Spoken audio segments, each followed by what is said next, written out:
اور آج جب براڈ شیٹ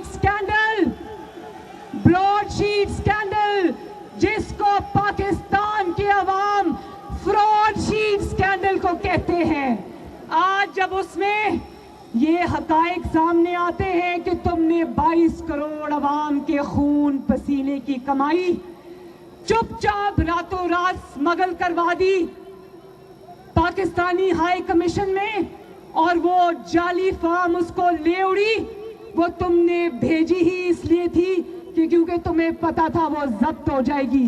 اور وہاں تک نہیں بات، دیکھو یہ ایسے لوگ ہیں، عمران خان اور اس کی حکومت یہ اس میں سے بھی کمیشن مانگ رہے تھے، اور آج جب تاریخ کا سب سے بڑا سکینڈل براڈ شیٹ جس کا نام فراڈ شیٹ ہے وہ سامنے آتا ہے اور عوام کے خون پسینے کی کمائی ان کی کمیشنز میں جاتی ہے، تو یاد رکھو ای سی پی لوگ تمہیں بھی شریک جرم ٹھہراتے ہیں۔ آج ملیشیا کے اندر جب لیز پے نہ ہونے کی وجہ سے 170 پاکستانی مسافروں کو جہاز سے اتار لیا جاتا ہے، تو اس شرمندگی اور اس نالائکی اور نااہلی میں بھی لوگ ای سی پی کو شریک جرم ٹھہراتے ہیں۔ اور آج جب ہزارہ برادری کے ساتھ ظلم ہوتا ہے، ان کے گلے کٹتے ہیں، میں گئی تھی وہاں پر ان کو گلے لگانے کے لیے، میرے رونگٹے کھڑے ہو گئے تھے ان کی درد کی داستان سنتے ہوئے۔ اور آج جب وہ اس جعلی وزیر اعظم کو کہتے ہیں کہ ہمارے پاس آؤ، ہماری لاشیں پڑی ہیں، تو یہ کہتا ہے کہ یہ مجھے بلیک میل کر رہے ہیں۔ اور جب آج پاکستانیوں کے ساتھ اور ہزارہ برادری کے ساتھ یہ توہین آمیز سلوک ہوتا ہے کہ یہ کوئٹہ جاتا بھی ہے تو وہاں پر ایک یونیورسٹی میں بیٹھ کر جو متاثرین ہیں، جن کے بھائی بیٹے اور خاوند شہید ہو گئے، ان کو کہتا ہے میرے پاس چل کر آؤ، میں نے تم سے تعزیت کرنی ہے۔ اس قسم کی جو تضحیک پاکستان کے عوام کی آج ہو رہی ہے، ای سی پی سن لو کہ پاکستان کی عوام تمہیں بھی اس جرم میں شریک سمجھتی ہے۔ پاکستان کے ساتھ یہ تاریخ کا سب سے بڑا ظلم جو سلیکٹڈ اور سلیکٹرز نے کیا تھا، آپ بتاؤ کہ آپ اتنے بڑے جرم میں حصے دار کیوں بنے؟ کیا بگاڑا تھا ان معصوم پاکستانیوں نے آپ کا؟ کیا بگاڑا تھا ان معصوم پاکستانیوں نے آپ کا؟ اور یاد رکھنا، اداروں پر وہ شخص حملہ کرتا ہے جو اداروں کو یرغمال بنا کر زبردستی ان سے ناانصافی پر مبنی فیصلے لیتا ہے، کیونکہ یہ جو ایجنٹس ہوتے ہیں نا، جو پیچھے سے کام کرتے ہیں، یہ سامنے نہیں آتے، سامنے ہوتے ہیں ای سی پی جیسے ادارے، اور عوام کی انگلیاں پھر ان اداروں کی طرف اٹھتی ہیں۔ وہ لوگ پیچھے چھپے ہوتے ہیں، ان کو پتا ہوتا ہے کہ ہمارا چہرہ کوئی نہیں جانتا، لیکن جواب تو ای سی پی کو دینا پڑے گا، اور اس کا جواب ایک ہی ہے، کیونکہ عمران خان نے اپنے جرم کا اعتراف کر لیا ہے، تو جب جرم کا اعتراف کوئی کر لیتا ہے تو اس کے بعد فیصلہ نہیں ہوتا، اس کے بعد صرف سزا ہوتی ہے۔ جس طرح یہ کہتا ہے کہ مجھے حکومت میں آنے کی میری تیاری نہیں تھی، بھائی حکومت میں آنے کی تمہاری تیاری نہیں تھی، تمہیں کام کرنا نہیں آتا تھا، لیکن عوام کی جیبوں پر ڈاکہ ڈالنے کی تمہاری پوری تیاری تھی، عوام کی خدمت کرنے کی تیاری نہیں تھی، لیکن عوام کو لوٹنے کی تمہاری پوری تیاری تھی، مہنگائی کو آسمان پر پہنچانے کی تمہاری پوری تیاری تھی، آٹا، چینی، گندم اور دوائیوں پر ڈاکے ڈالنے کی تمہاری پوری تیاری تھی۔ 2018 کے الیکشنز میں تمہارے بیلٹ باکسز میں ووٹ کس ایجنٹ نے ڈالے تھے؟ ذرا یہ بھی پاکستان کے عوام کو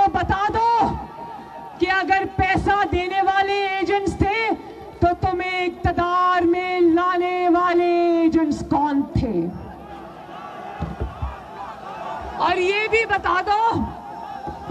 بتا دو کہ ثاقب نثار سے تمہیں جعلی ثاقب اور امین، صادق اور امین نہیں، ثاقب اور امین کا سرٹیفکیٹ دلوانے والے ایجنٹس کون تھے؟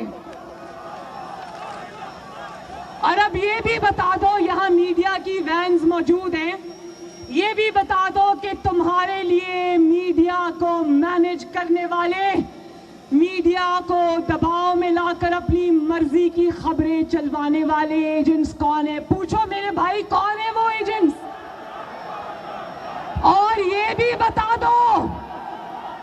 بتا دو کہ تم پاکستان کے 22 کروڑ عوام کی تباہی کے ذمہ دار ہو، تم پاکستان کے بڑے بڑے جرائم کے ذمہ دار ہو، تو ذرا یہ بھی بتا دو تمہارے ہر جرم اور ہر غلطی پر پردہ ڈالنے والے ایجنٹس کون ہیں؟ لوگ جانتے ہیں کہ تمہیں 22 کروڑ عوام پر مسلط کرنے والے ایجنٹس کون ہیں؟ دیکھ لو، جہاں جہاں آواز جاری ہے، دیکھ لو لوگ نہیں ڈر رہے، پاکستان بدل رہا ہے۔ تم جتنا بھی زور آزما لو، تم جتنا بھی اپنی طاقت آزما لو، تم پاکستان کے عوام سے نہیں جیت سکتے۔ بتاؤ کہ پاکستان کی عوام اب جمہوریت کے لیے کھڑی ہو گئی ہے یا نہیں کھڑی ہو گئی؟ ہاتھ اٹھا کے بتا دو مجھے۔ میں الیکشن کمیشن آف پاکستان سے یہ سوال پوچھنا چاہتی ہوں کہ کیوں 2018 کے الیکشن میں جب آپ کے ہاتھ پاؤں باندھ کر آر ٹی ایس کو بند کیا گیا، آپ کیوں خاموش رہے؟ پوچھو، آپ کیوں خاموش رہے؟ جب آپ کے ادارے، میں ای سی پی کی بات کر رہی ہوں، ابھی باقی اداروں کی بات نہیں کر رہی، ڈرنے کی ضرورت نہیں ہے، جب آپ کے ادارے یعنی الیکشن کمیشن آف پاکستان کو یرغمال بنا کر ایک نااہل اور تاریخ کے سب سے بڑے نالائق شخص کو سلیکٹ کر کے، کیا کر کے، عوام کے ووٹوں پر ڈاکہ ڈال کر، جب وہ ایک تاریخ کے سب سے زیادہ نالائق اور نااہل شخص کو 22 کروڑ عوام کی قسمت کا مالک بنا دیا گیا، تو آپ کیوں نہیں بولے؟ ای سی پی مجھے بتائیں، آپ کیوں نہیں بولے؟ بولو۔ آج آپ کے ادارے کی ناکامی اور خاموشی کی سزا میرے 22 کروڑ عوام بھگت رہے۔ بولو، بھگت رہے ہو نا؟ آج جب پیٹرول بم، جس کو اردو میں پیٹرول بم کہتے ہیں، وہ آج جب عوام کے سروں پر گرتا ہے تو ای سی پی والوں سن لو، یہ عوام تمہیں بھی اس میں شریک جرم ٹھہراتی ہے۔ ٹھہراتے ہو؟ آج جب ہر روز کمر توڑ مہنگائی ہوتی ہے، میں جانتی ہوں آپ کے گھروں میں مہنگائی کا ڈیرا ہے، میں جانتی ہوں، آج جب روز عوام کے اوپر مہنگائی کا طوفان آتا ہے، تو مہنگی بجلی، مہنگی گیس، مہنگا آٹا، مہنگی روٹی، مہنگی چینی، مہنگا صابن، مہنگا کھانے پینے کا کوکنگ آئل جس کو کہتے ہیں، کس کس چیز کا میں نام لوں؟ آج جب ان چیزوں کی قیمتیں روز عوام کی پہنچ سے باہر ہو جاتی ہیں، تو عوام آپ کو بھی اسی پیس جرم میں شریک جرم ٹھہراتے ہوں۔ بولو، میں ٹھیک کہہ رہی ہوں؟ آج جب ادویات کی، دوائیوں کی قیمتیں بڑھی ہیں نا، آج جب ادویات کی قیمتیں غریب مریضوں کی پہنچ سے باہر ہو جاتی ہیں، تو ای سی پی کو لوگ شریک جرم ٹھہراتے ہیں۔ آج جب میرے ینگ بچے، نوجوان لڑکیاں، نوجوان لڑکے آج جب بے روزگار ہوتے ہیں، تو یاد رکھو ای سی پی عوام تمہیں بھی شریک جرم ٹھہراتی ہے۔ آج جب کیا اساتذہ، کیا حکومت کے ملازم، کیا بیوروکریسی، کیا لیڈی ہیلتھ ورکرز، کیا پاکستان سٹیل مل کے ملازمین آج ہر کوئی سڑکوں پر احتجاج کر رہا ہے، تو یاد رکھو سی پی اے عوام تمہیں بھی شریک جرم ٹھہراتی ہے۔ آج جب گردشی قرضہ 3000 ارب کی بلند سطح پر چلا جاتا ہے لیکن عوام کو تب بھی بجلی نہیں مل رہی، تو یاد رکھو ای سی پی لوگ آپ کو بھی شریک جرم ٹھہراتے ہیں۔